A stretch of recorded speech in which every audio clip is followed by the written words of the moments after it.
Gold medal वाली बहू। सपना के पिता एक गरीब किसान थे। माँ पिता खेत में काम करते तो पीछे से सपना गांव के बच्चों के साथ हॉकी खेलती। एक दिन शाम को सारा दिन खेलती रहती है, ये नहीं कि छोटे भाई को संभाले। माँ पता है, मैंने आज हॉकी में पास के गांव के लड़कों की टीम को हरा दिया। अरे वाह वाह मेरी बेटी, शाबाश। ये ले करो प्यार, जा जाकर टॉफी खा ले। सपना खुशी से पिता के गले लग जाती है और बाहर चली जाती है। अरे तुम इसको बिगाड़ रहे हो, मैं ना इसकी शादी ही करा दूंगी। ऐसा कैसे शादी करा देगी? हाँ, अभी तो उम्र खेलने की है। माँ बड़बड़ करती वहाँ से निकल जाती है। लेकिन शाम को उन लोगों के घर कुछ लोग आते हैं। अरे राम सुखिया, जरा ये तो बतलाओ सपना के बारे में क्या सोचा है? अरे क्या सोचना है मास्टर जी, पढ़ रही है, जितना पढ़ सकती है पढ़े, फिर शादी करवा देंगे, कोई अच्छा सा गांव का ही लड़का देख लेंगे। अरे तुम तो उसके पिता हो, तुमको कुछ नहीं पता? माँ घबरा जाती है।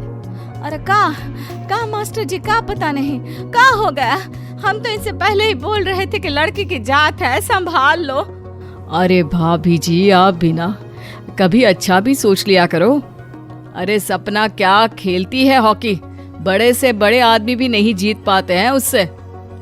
कल गांव में एक टीम आ रही है, लड़कियों की हॉकी खेलने उसे भेज देना, वहाँ शायद कुछ बात बन जाए। अरे ना ना मास्टर जी, कोई खेल वेल नहीं करवाना हम लोगों को, वो भी शहर के लोगों के साथ तो बिल्कुल भी ना। शहर के लोगों को ना कोई भरोसा नहीं होता मास्टर जी। अरे कैसी बात कर रही हो सपना की माँ, बुरा आदमी तो हर जगह मिल जाएगा, उसके लिए शहर का और गांव का। हाँ हाँ मास्टर जी, हम लोग तैयार हैं, कल आ जाएगी सपना वक्त से। माँ के लाख मना करने पर भी पिता सपना को हॉकी टीम के लिए भेज देते हैं। शाम को सपना वापस आती है, लेकिन लट के मुंह से। पर क्या हो गया, मार खाई हो का? कौन मारेगा हमें? कोई मार वार खाकर नहीं आए। अरे फिर शकल पर 12 क्यों बजे हैं, बताओगी? देखो माँ, आप समझोगी नहीं, बताकर फायदा क्या है?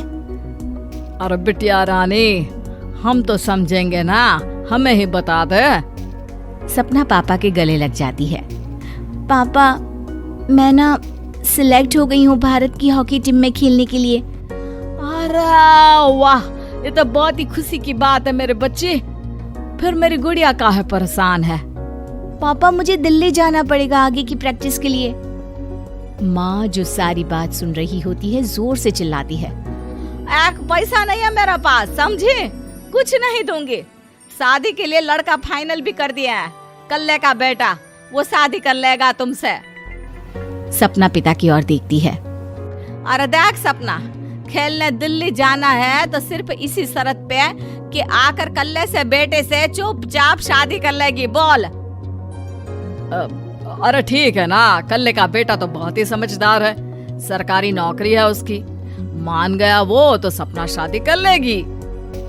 सपना भी धीरू जो कि कल्ले का बेटा था उसे जानती थी। वो मन ही मन सोचती है कि शादी तो वैसे भी होनी है, लेकिन माँ की ये शर्त मान गई तो जीवन जीने का एक मौका तो जरूर मिलेगा। हाँ, मुझे मंजूर है। हाँ, तो कल मैं उन लोगों को बुला लूं? पिता और सपना दोनों एक दूसरे को देखते हैं। अब माँ ठीक है ना, बुलाने की क्या जरूरत है, वो लोग पसंद कर रहे हैं ना मुझे, वही ठीक है। बस आप तो मेरा दिल्ली का बैग पैक कर दो। सपना दिल्ली जाती है, दिल्ली टीम के लिए खेलने के लिए। सपना खूब अच्छा खेलती है और गोल्ड मेडल जीत कर आती है। जब वो गांव आती है तो उसका जोरदार स्वागत होता है। हर कोई सपना सपना चिल्ला रहा होता है। और सपना के पापा, तुम्हारी बेटी ने तो गांव का नाम रोशन कर दिया है। गांव की तरफ से तुम लोगों को गांव में पक्का मकान और सपना को परिषद में पक्की नौकरी देने के लिए हम तैयार हैं। अरे वाह वाह, पक्का मकान, ये तो बहुत अच्छी बात है, लेकिन सपना की नौकरी नहीं चाहिए हमें। हाँ, कैसी बात कर रही हो सपना की माँ?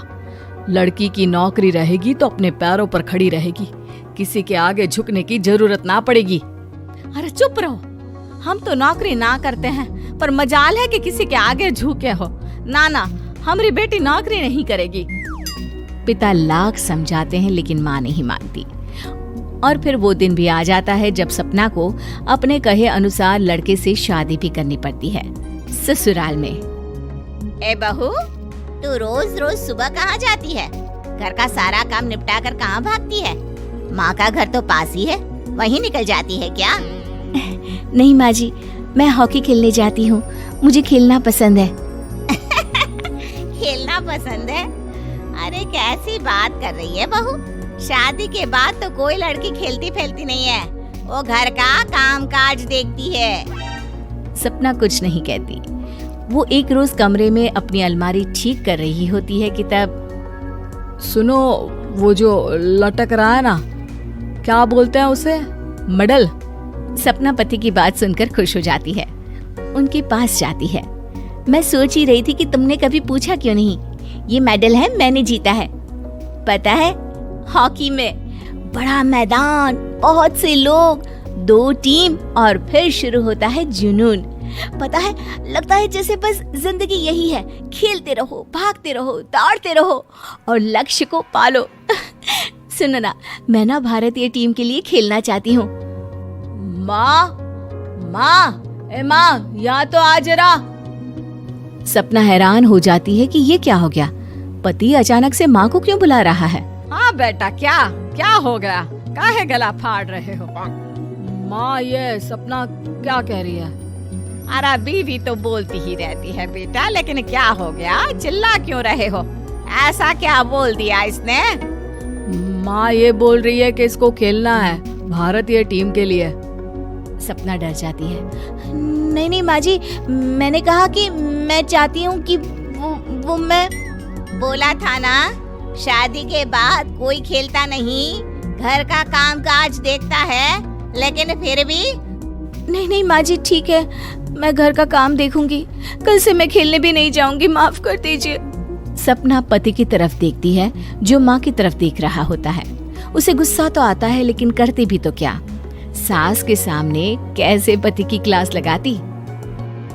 अरे बेटा, अब क्यों घूरे जा रहे हो बहू को? माँ, अभी इस बात का फैसला करके जाना, वरना ये तो तेरे कमरे से जाने के बाद मुझे। अब चुप हो जाइए आप, छोटी सी बात का बतंगड़ मत बनाइए। छोटी सी बात? बहू, ये कोई छोटी बात नहीं है। जो लड़की दिल्ली के लिए गोल्ड मेडल ला सकती है, वो देश के लिए भी तो गोल्ड ला सकती है ना। हम लोगों को किसी चीज की कमी नहीं है बहू, घर का काम तो कोई भी कर लेगा, लेकिन देश का नाम रोशन करने के लिए सपना चाहिए।